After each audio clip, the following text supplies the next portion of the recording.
ನಾನು ಮದುವೆ ಆಗಿ ಇವನ್ನ ನನ್ನ ಮಗನ ಮದುವೆ ಆಗಿ ಇಲ್ಲಿ ಬಂದರೂ ಕೂಡ ಇಲ್ಲಿ ನಮ್ಮದು ಮೊದಲು ಮನೆ ಇದ್ದಾಗ ಕೂಡ ಬೇರೆಯವ್ರು ನಾನು ನೋಡಿದ್ರೆ ಒಂಥರ ಹಾಗೆ ನೋಡೋರು. ನಿಮ್ಮನ್ನು ನೋಡಿದ್ರು ಭಾಳ ಒಳ್ಳೆಯವ್ರ ಥರ ಕಾಣ್ತೀರಿ, ದಯಮಾಡಿ ಅಂತ ಪಾಠ ತಗೋಬೇಡ್ರಿ ಹಂಗೆ. ಅದು ಏನು ಕೆಲವರು ಹಂಗೆ ಅಂದ್ಕೊಂಡಿರ್ತಾರೆ. ನೀವು ಅಷ್ಟು ನೈಜವಾಗಿ ಅಭಿನಯಿಸಿದಿರಾ. ಕಾಶಿನಾಥ್ ನಿಜವಾಗಿ ಆ ಮನುಷ್ಯನ ಬಾಯಿಲಿ ಒಂದು ದಿವಸ ಕೆಟ್ಟ ಶಬ್ದ ಬಂದದ್ದು ನಾನು ಕೇಳಿಲ್ಲ ರೀ. ಜಗ್ಗೇಶ್ ಅವ್ರದ್ದು ನಿಮ್ದು ಕಾಂಬಿನೇಷನ್, ನಮ್ಮ ಜಗಣ್ಣಂದು ತರ್ಲೆ ನನ್ನ ಮಗ ಅಲ್ಲಿ ಆ ತಾಯಿ ಪಾತ್ರ, ನೀವು ಪ್ಯಾಂಕ್ ಜನಾರ್ದನ್ ಅವರು. ಜನಾರ್ದನು ಒಳ್ಳೆ ಆಗ್ತದೆ.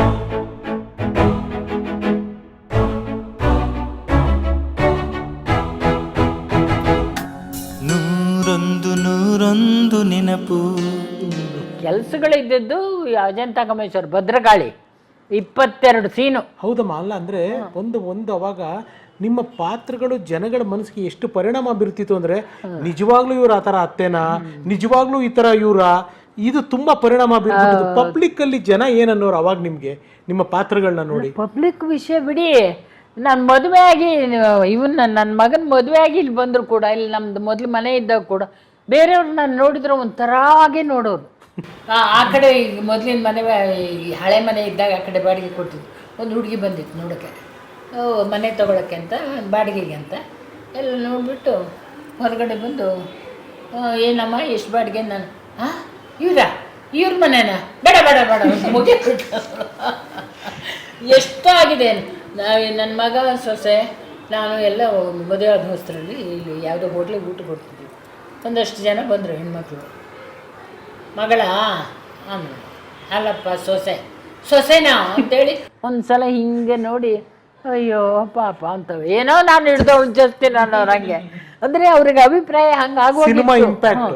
ಅಲ್ಲಿ ಮಹದೇವಪುರ ಅಲ್ಲೆಲ್ಲ ಒಂದು ಶೂಟಿಂಗ್ ಆಗಿತ್ತು, ಸಾಹಸವೀರ. ಅವಾಗ ಒಂದಷ್ಟು ಜನ ಹಳ್ಳಿ ಹೆಣ್ಮಕ್ಳು ಬಂದುಬಿಟ್ಟು, ನಿಮ್ಮನ್ನು ನೋಡಿದ್ರು ಭಾಳ ಒಳ್ಳೆಯವ್ರ ಥರ ಕಾಣ್ತೀರಿ, ದಯಮಾಡಿ ಅಂತ ಪಾಠ ತಗೋಬೇಡ್ರಿ ಹಂಗೆ. ಅದು ಏನು ಕೆಲವರು ಹಂಗೆ ಅಂದ್ಕೊಂಡಿರ್ತಾರೆ. ಅಂದ್ರೆ ನೀವು ಅಷ್ಟು ನೈಜವಾಗಿ ಅಭಿನಯಿಸಿದಿರಾ. ನಿಮ್ಮ ಅಭಿನಯ, ನಿಮ್ಮ ಪಾತ್ರ ಜನ ಮನಸ್ಸಿಗೆ ಅಷ್ಟು ಅಚ್ಚೋಡಿದೆ. ಆಗಿತ್ತು ಏನೋ ಚೆನ್ನಮ್ಮನ ಪುಣ್ಯ. ಇಲ್ಲ ನಿಜವಾಗ್ಲೂ, ಯಾಕೆಂತಂದ್ರೆ ಇಲ್ಲಾಂದ್ರೆ ಹಂಗೆಲ್ಲ ಇದು ಮಾಡೋಕ್ಕೆ ಸಾಧ್ಯ ಇಲ್ಲ.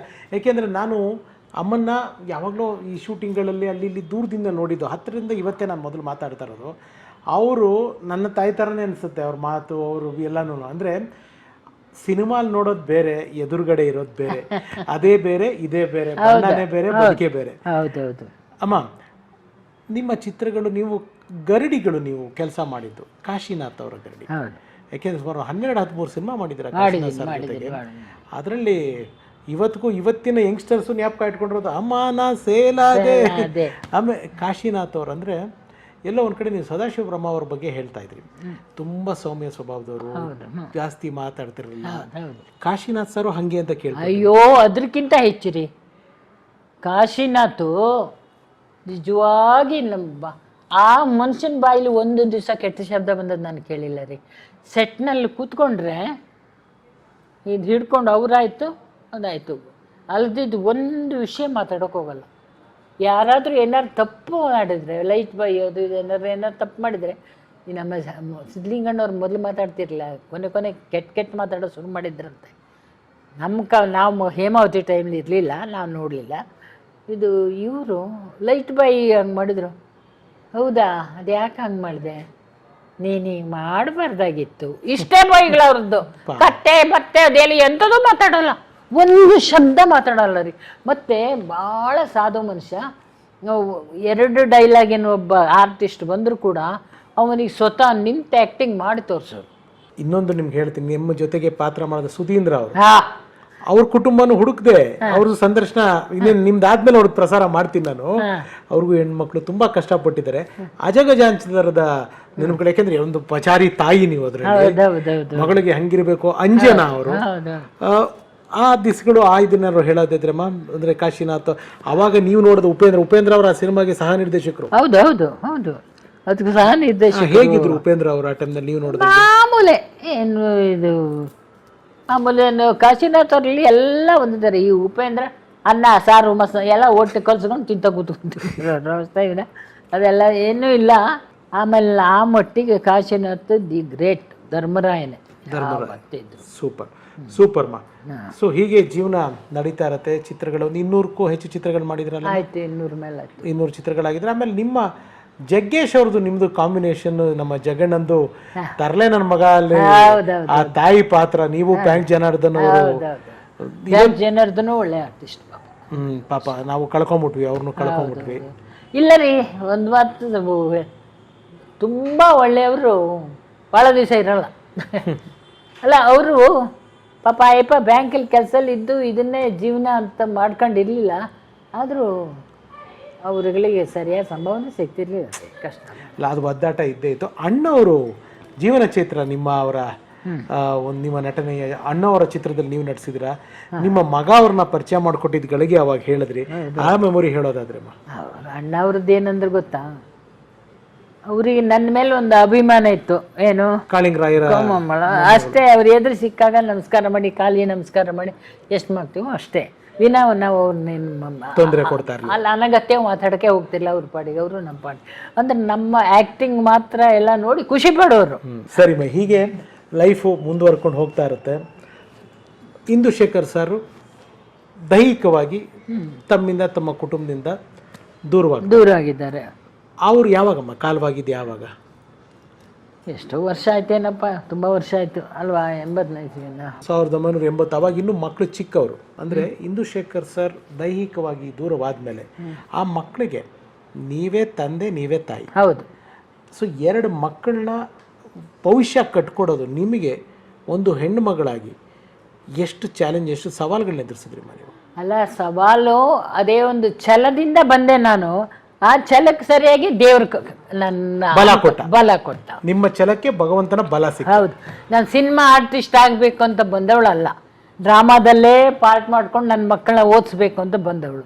ಆದರೆ ಇಲ್ಲಿ ನನ್ನ ಮಕ್ಕಳ ಎಜುಕೇಷನೂ ಚೆನ್ನಾಗಾಯಿತು, 200 ಪಿಕ್ಚರು ಮಾಡಿದೆ, ಎಲ್ಲನೂ ಆಯಿತು. ಕಲಾದೇವಿ, ನಾನು ಅದನ್ನು ನಂಬೋದು ಚೆನ್ನಮ್ಮನ ಆಶೀರ್ವಾದ ಅಂತ ಅಷ್ಟೇ. ನಿಮ್ಮ ಕಲಾದೇವಿನೇ ನನ್ನ ಕೈ ಬಿಟ್ಟಿಲ್ಲ, ಅದೊಂದು ದೇವರ ಆಶೀರ್ವಾದ. ಮದುವೆ ಅಂತ ಬಂದಾಗ ಮಕ್ಕಳಲ್ಲಿ ಯಾರು ಮಗನು ಫಸ್ಟ್ ಆಗಿದ್ದೋ ಮಗಳಿಗಾಗಿದ್ದೋ? ಮಗ ಫಸ್ಟ್. ಅಲ್ಲ, ಮದುವೆನಾ? ಮದುವೆ ಮಗಳದ್ದು ಫಸ್ಟ್. ಓಕೆ. ಅಳಿಯ ಅವ್ರು ಎಲ್ಲಿ ಅವರು? ಏನು ಅಳಿಯನ್? ಅಳಿಯ ಶಿವಮೊಗ್ಗದವರು. ಅಳಿಯನ್ ಹೆಸರಮ್ಮ? ನಾಗರಾಜ್ ಅಂತ, ನಾಗರಾಜ್ ಶಾಸ್ತ್ರಿ ಅಂತ. ಸೊ ನಾಗರಾಜ್ ಶಾಸ್ತ್ರಿ ನಿಮ್ಮ ಮನೆ, ನಿಮ್ಮ ಕುಟುಂಬಕ್ಕೆ ನಿಮ್ಮ ಅಳಿಯ ಬಂದಿದೆ ಅಂದರೆ ಮತ್ತೊಬ್ಬ ಮಗ ಬಂದಂಗೆ. ಒಬ್ಬ ಅಳಿಯ ಬರೋದು, ಇನ್ನೊಬ್ಬ ಮಗ ನಮ್ಮ ಮನೆಗೆ ಬಂದಂಗೆ. ಸೊ ಮಗಳನ್ನ ಅಂದರೆ ಒಂದು ಹೆಣ್ಮಗುದಾಗಲಿ ಗಂಡು ಮಗುದಾಗಲಿ ಮದುವೆ ಅನ್ನೋ ಜವಾಬ್ದಾರಿ ತುಂಬ ದೊಡ್ಡದಮ್ಮ. ಯಾಕೆಂತಂದರೆ ಅದೊಂದು ಘಟ್ಟ ಪ್ರತಿಯೊಂದು ತಂದೆ ತಾಯಿಗೂ. ಒಂದು ಹೆಣ್ಮಕ್ಳನ್ನ ಒಂದು ಭದ್ರವಾದ ಕಡೆಗೆ ಸೇರಿಸ್ಬೇಕು ಅನ್ನೋದು. ಸೊ ಆ ಮೂಮೆಂಟ್ಗಳು ಮಾತಾಡೋದಾದರೆ ಮಗಳ ಮದುವೆ ಮಗಳು ಏನು ಓದ್ಕೊಂಡಿದ್ರು, ಏನು ಮಾಡ್ತಿದ್ರು? ಬಿಕಾಮ್ ಆಗಿತ್ತು. ಮೇಲಾಗಿ ಏನಂದರೆ ಅದು ಹಿಂದೆ ನಮ್ಮ ಕಾಲದಲ್ಲಿ ಇವ್ರು ಚೆನ್ನಾಗಿರಬೇಕು ಹಾಗೆಲ್ಲ ನಮ್ಮ ಭಾವನೆ ಇರುತ್ತೆ. ಈಗ ಇವ್ರ ಮದುವೆ ಆಗೋ ವಯಸ್ಸಲ್ಲಿ ಎಲ್ಲ ಚೇಂಜ್ ಆಗಿ ಹೋಗಿದ್ದು, ಈಗೆಲ್ಲ ಜನ್ರೇಷನ್ ಎಲ್ಲ ಚೇಂಜ್ ಆಗಿ. ಈಗ ಅವರು ಒಳ್ಳೆ ಫ್ಯಾಮಿಲಿನೇ. ನಾಗರಾಜ್ ಅವರು, ಶಾಸ್ತ್ರಿಯವರು, ಅವ್ರ ತಾಯಿ, ಇದು ಎಲ್ಲ ಒಳ್ಳೆ ಜನನೇ. ನನ್ನ ಮಗಳು ಓದ್ಕೊಂಡಿದ್ಲು, ಅವ್ರ ಗಂಡ ಹೆಂಡತಿ ಒಳ್ಳೆ ಹೊಂದಾಣಿಕೆ ಇದೆ. ಮೇಲಾಗಿ ನಮ್ಮ ಮನೇಲಿ ಏನು ಇರಲಿಲ್ಲ. ಅವರು ಮದುವೆ ಆಗಿ ಅವ್ರ ಗಂಡನ ಮನೆಗೆ ಹೋಗಿದ್ರು, ಗಂಡನ ಮನೇಲೇ ಇದ್ದರು, ಚೆನ್ನಾಗೇ ಇದ್ದರು. ನಾವು ಹೋಗ್ತಾ ಬರ್ತಾ ಇರ್ತಿದ್ವಿ ಅಷ್ಟೇ. ಅವಳ ಲೈಫು ಚೆನ್ನಾಗಾಯಿತು. ಅದ್ರ ಮೇಲೆ 3 ವರ್ಷದ ಮೇಲೆ ಮಗನಿಗೆ ಮದುವೆ ಆಯಿತು. ಓಕೆ. ಸೊಸೆಯಲ್ಲಿ ಅವರು ಯಾವ ಊರಿನವರು? ನಮ್ಮ ಮಗ ನಮ್ಮ ಊರವ್ರೆ, ನಮ್ಮ ನಮ್ಗೆ ರಿಲೇಷನ್ ದೂರದಿಂದ. ಹೌದು. ಓಕೆ. ಏನು ಸೊಸೆ ಹೆಸರೇನಮ್ಮ? ಉಮಾ. ಓಕೆ. ಅತ್ತೆ ಸೊಸೆ ನೀವು ರಿಯಲ್ ಲೈಫಲ್ಲಿ ಹೇಗಿರ್ತೀರಾ? ನಾವು ಅತ್ತೆ ಸೊಸೆ ಅನ್ನೋ ಥರನೇ ಇಲ್ಲ, ತಾಯಿ ಮಗಳಿಗಿಂತನೂ ಹೆಚ್ಚು, ಅಷ್ಟು ಚೆನ್ನಾಗಿದ್ದೀವಿ. ಒಂದು ಲೆಕ್ಕದಲ್ಲಿ ಕೆಲವೊಂದು ವಿಷಯಕ್ಕೆ ನನ್ನ ಮಗನಾರು ನನ್ನ ಬಗ್ಗೆ ಏನಾದರೂ ಸ್ವಲ್ಪ ಹಂಗೆ ಮಾಡ್ಬೋದು, ಅವಳು ಮಾಡಲ್ಲ. ಅತ್ತೆ ಎಲ್ಲ ಆ ಮಟ್ಟಿಗೆ ಭಾಳ ಲಕ್ಕಿನೇ ನಾನು. ಯಾಕಂದರೆ ಇಷ್ಟು ದೊಡ್ಡ ಮನೇನ ಒಬ್ಬೊಬ್ಬರು ಕೆಲಸ ಯಾವಾಗೋ ಒಂದು ಸಲ ಬಂದು ಕೆಲಸಗಳು ಬಂದು ಮೇಲೆ ಕೆಳಗೆ ಮಾಡಿ ಹೋಗ್ತಾಳೆ. ಅದು ಬಿಟ್ಟರೆ ಬೆಳಿಗ್ಗೆ ಎದ್ದವಳು ಹೈಸ್ಕೂಲ್ ಟೀಚರು, ಹಿಂದಿ ಟೀಚರ್ ನನ್ನ ಸೊಸೆ, ಗೌರ್ಮೆಂಟು. ಬೆಳಿಗ್ಗೆ 5 ಗಂಟೆಗೆ ಎದ್ದು ತಿಂಡಿ ಮಾಡಿ, ಕಾಫಿ ಇದೆಲ್ಲ ಅಡುಗೆ ಮಾಡಿ, ಅವ್ನ ಕೆಲ್ಸಕ್ಕೆ ಹೋಗ್ಬೇಕಾರೆ ಅವನಿಗೆ ಊಟ ಕೊಟ್ಟು, ಮಕ್ಕಳಿಗೆ ಓದೋ ಅವ್ರಿಗೆ ಮಾಡಿಬಿಟ್ಟು, ಆಮೇಲೆ ಅತ್ತೆಗೆ ಏನು ಬೇಕು ಮಾಡಿ ಎಲ್ಲ ಮಾಡಿಟ್ಟು ಸ್ಕೂಲಿಗೆ ಹೋಗ್ತಾರೆ. ಆಮೇಲೆ ಮನೆಗೆ ಬಂದವಳಾದರೂ ಸುಮ್ಮನೆ ಕೂತ್ಕೊಳ್ಳೋದಿಲ್ಲ, ಇದು ಪರ್ಕೆ ಹಿಡ್ಕೊಂಡು ಮೇಲೆ ಕೆಳಗೆ ಗುಡಿಸ್ತಾ ಮಾಡ್ತಾ ಇರ್ತಾಳೆ. ಈಗಿನ ಕಾಲದಲ್ಲಿ ಬೆಂಗಳೂರಿನಂಥ ಊರಲ್ಲಿ ಹೈಸ್ಕೂಲ್ ಟೀಚರ್ 1 ಲಕ್ಷ ರೂಪಾಯಿ ಸಂಬಳ ತರೋ ಹುಡುಗಿರು ಯಾರು ಹಂಗಿರ್ತಾರೆ? ಅದು ಸಂಸ್ಕಾರ, ಅವ್ರ ತಂದೆ ತಾಯಿ ಕಲಿಸಿರೋ ಸಂಸ್ಕಾರ. ಸಂಸ್ಕಾರ ಅದು ನಮ್ಮದು ಯೋಗ. ನಾವು ಕಷ್ಟಪಟ್ಟೆ ಬಂದವರು. ನಾವು ಆ ಥರ ಇದ್ದರೆ ಪಿಕ್ಚರೇ ಬೇರೆ ಆಗೋಗೋದು. ಈಗ ಅವಳು ಇಡೀ ಮನೇನ ಅವಳೊಬ್ಳು ಕೆಲ್ಸಕ್ಕೆ ಹೋಗಿ ಮೇಂಟೈನ್ ಮಾಡ್ತಾಳೆ. ಕಷ್ಟ ಅಲ್ವಾ ಅದು?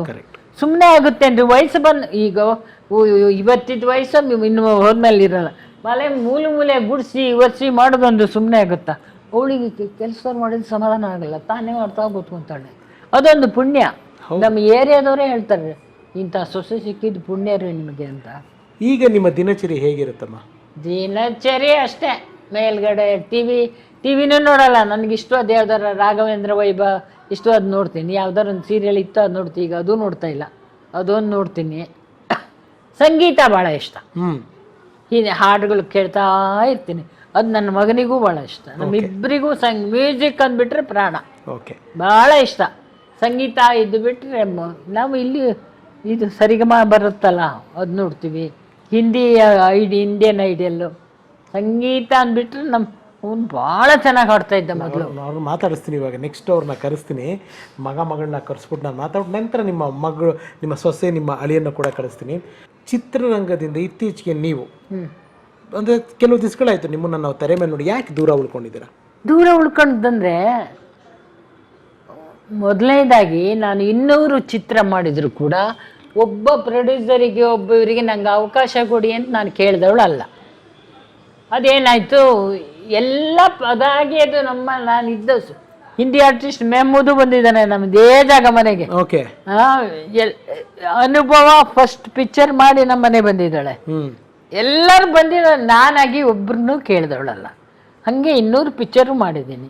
ಅದ್ರ ಮೇಲೆ ಈಗ ಮೀಸೆ ಹೊತ್ತ ಗಂಡಸಿಗೆ ಡಿಮಾಂಡ್ ಪಿಕ್ಚರ್ ಆದಮೇಲೆ ಅಷ್ಟು ದೊಡ್ಡ ಪಾತ್ರ ಮಾಡಿದ ಮೇಲೆ ಇನ್ನು ಸಣ್ಣ ಪುಟ್ಟ ಪಾತ್ರ ಮಾಡೋಕ್ಕೆ ಮನಸ್ಸು ಬರಲ್ಲ ಅಲ್ವಾ?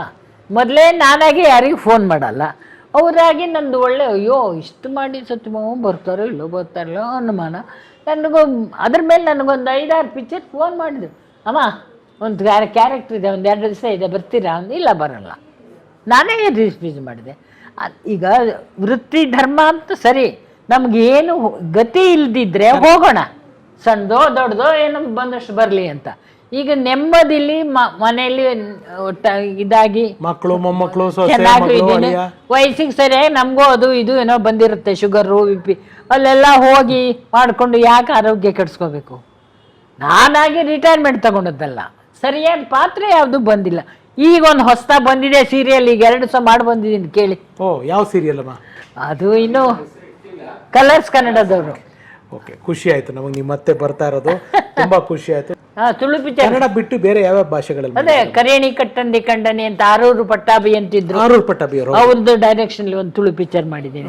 ಕರೇಣಿ ಕಟ್ಟಂದಿ ಕಂಡನಿ, ಆಮೇಲೆ ಭಾಗ್ಯವಂತೇದಿ, ಆಮೇಲೆ ಬದುಕೆರೆ ಬುಡ್ಲೆ, 3 ಪಿಕ್ಚರ್ ಆವಾಗಲೇ ತುಳು. ಹಿಂದಿನೂ ಮಾಡಿದಿರಮ್ಮ? ಹಿಂದಿ ನಾನಾ ಪಾಟೇಕರ್ ಜೊತೆ ಮಾಡಿದೆ. ದೀಕ್ಷಾ. ಓಕೆ, ಅದು ಅವಾರ್ಡ್ ಬಂತ ಆ ಪಿಕ್ಚರ್ಗೆ. ನಾನು ಕೆಂಪು ಸೀರೆ ಅಮ್ಮಮ್ಮನ ಪಾಠ ಮಾಡಿದ್ದೆ. ಮುಲ್ಕಿ ಕರ್ಕೊಂಡು ಹೋಗಿದ್ರು, ಮುಲ್ಕಿಗೆ ಅಲ್ಲಿ ಶೂಟಿಂಗ್ ಹೋಗಿದ್ದೆ. ನಾನಾ ಪಾಟೇಕರ್ ಜೊತೆ ಒಳ್ಳೆ ಆರ್ಟಿಸ್ಟ್. ಅಮ್ಮ ನಿಮ್ಗೆ ಕೂದಲು ಕರ್ಲಿತ್ತ ಅವಾಗ? ಇಲ್ಲ, ಹಿಂಗೆ ಇದ್ದಿದ್ದಲ್ಲ. ಅಲ್ಲ, ಈಗ ಈ ಸೀರಿಯಲ್ಗೋಸ್ಕರ ಬಿಟ್ಟಿದ್ದೀನಿ. ಬಾಬ್ ಕಟ್ಟಿತ್ತು ನಂದು. ಹೌದು, ಅದೇ ಈ ಸೀರಿಯಲ್ಗೋಸ್ಕರ ಇದ್ ಬಿಟ್ಟು ಇದನ್ನ ಹಿಂಗ ಜುಟ್ಟು ಹಾಕ್ಬಿಟ್ಟು ಬಂದಿಟ್ಕೋಬೇಕು. ಅಜ್ಜಿ ಕ್ಯಾರೆಕ್ಟರ್ ಈಗ ಅದು. ಬಾಬ್ ಕಟ್ಟಿದ್ರೆ ಚೆನ್ನಾಗಿರಲ್ಲ ಅಲ್ವಾ? ಅದಕ್ಕೆ ಆರೋಗ್ಯ ಹೇಗಿದೆ? ಆರೋಗ್ಯ ಹೇಗಿದೆ? ಆರೋಗ್ಯ ಪರವಾಗಿಲ್ಲ, ಚೆನ್ನಾಗಿದೆ. ಈಗ ಚೆನ್ನಮ್ಮ ಕೂಗಿದ್ನಲ್ಲ, ಸರಿ ಇದ್ರಲ್ಲಿ ಬರುತ್ತೆ. ಸಾಕದ ಕೂಗುದ್ರಿ, ಸೂಪರ್ ಆಗಿ ಕೂಗುದ್ರಿ.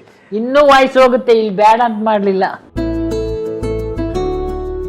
ಅಮ್ಮಂದು ಲಿಮಿಟೆಡ್ ಇನ್ಕಮ್, ಅವಳು ಜಾಬ್ ಅಲ್ಲಿ ಇದ್ಲು, ಏನೋ ಅವಳದು ಇದರಲ್ಲಿ. ಆ ಟೈಮಲ್ಲಿ ಅಗೇನ್ ದೇವ್ರ ದಯೆ. ಆಮೇಲೆ ಹಂಗೆ ಹೇಳಕ್ ಹೋದ್ರೆ ಕನ್ನಡ ಚಲನಚಿತ್ರದಲ್ಲಿ ಕೆಲವರು ಹಿರಿಯ ಕಲಾವಿದರು ಸಹಾಯ ಮಾಡಿದ್ರು, ಅಮ್ಮನಿಗೆ ಮರ್ಯಾದೆ ಕೊಟ್ಟು. ಯಾಕಂದ್ರೆ ನಿಮ್ಗೆ ಗೊತ್ತಲ್ಲ, ಈಗ ಬೆಂಗಳೂರಿನಲ್ಲಿ ಒಂದು ಮೀಡಿಯಂ ಸ್ಟ್ಯಾಂಡರ್ಡ್ ಮದುವೆ ಮಾಡ್ಬೇಕಂದ್ರೂ ಒಂದಿಷ್ಟು ಖರ್ಚಿರುತ್ತೆ.